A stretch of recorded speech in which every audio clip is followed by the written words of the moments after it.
Good morning, everyone. This is Tony from Her Homestead Skills, and today I guess I want to discuss the issue of hoarding and panic buying and what causes that.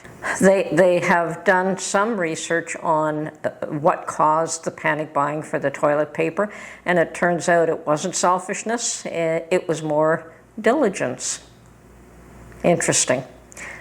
People who were more diligent were apt to buy larger quantities of toilet paper and have it in stock. Now, I'm sure that has woken up a number of people to the thought that they should keep a certain amount of some things in stock. And recently we have heard about shortages in both wheat products and rice products so far. My, of course, concern is that corn and soy is going to be next. Those are the other two large commodities that are produced here. Now, even though both Canada and the US are large producers of, say, the US for rice and Canada for wheat, whenever you have another large supplier for those items, such as India for the rice and Ukraine for wheat, it disrupts the flow of the commodity worldwide, and although we may not see shortages here, we will certainly see price increases, so we will be affected. It doesn't mean that we won't have supply, although you don't know. We don't know how badly things are going to go. And of course, what we produce here locally will be shipped to those countries that have a lack because of they're not getting it from the places they normally would get it from. Okay, and some of you have already stated that you've seen a bit of panic buying in regards to rice, and here in Canada we do have a lot of East Asian people who do eat a lot of rice. I myself, were more of a wheat eater, bread and pasta, but there definitely are people who eat rice every single day here, so they are going to be affected. Now, are they panic buying? I haven't seen it yet.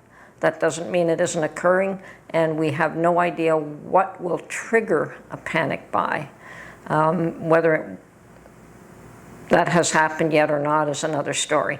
But there are those that have stated that they've seen people walk out with multiple bags of rice. So in some cases, the panic buying may have started, whether it gets into a full-blown situation or not, or whether it's just tamped down and kept quiet and is a local thing and not to be too concerned about is another story. So the issue is, though, that whenever you start to see shortages, people start to worry about what they might lack, and they might rethink what they should stock up and how much they should stock up.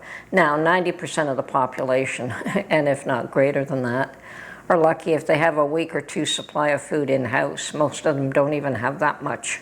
So does that mean that those people will wake up and look around them and say, well, maybe I should pick up a little bit more of this or a little bit more of that? We don't know.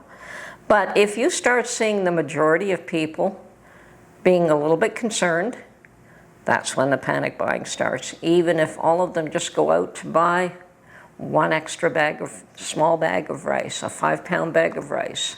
Should you see that, you will start to see panic buying. It's when the masses are triggered by something, diligence, fear of famine, whatever the case is. I think in the case of food, it would be a famine issue and not a diligence issue, but we don't know what triggers these things yet.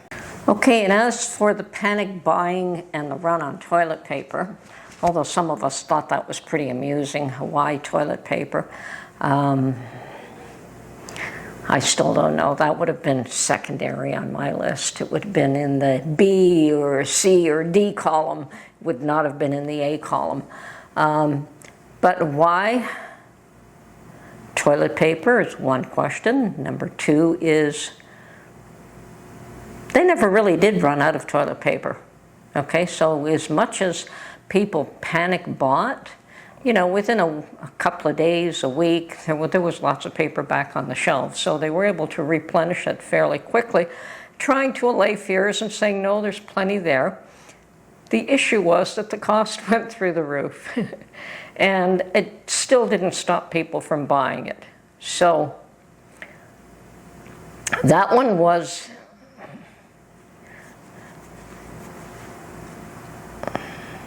a wake-up call. Let's put it that way. The toilet paper run was a wake-up call. It can happen with anything, and once it starts to happen with food, and we have seen empty shelves before. We have seen the grocery stores completely stripped of all kinds of food products when people got scared. Now, that panic has subsided. The shelves are full. There's plenty of food of every kind. We're just paying double for that food than what we were before.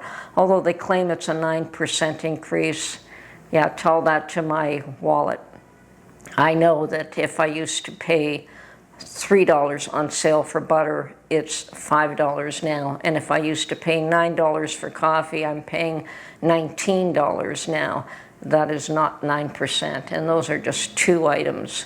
So are you going to see a panic run on rice? It hasn't started that I'm aware of, but that doesn't mean it can't happen tomorrow. So if you eat a lot of rice, are you going to make sure that you have enough for this year?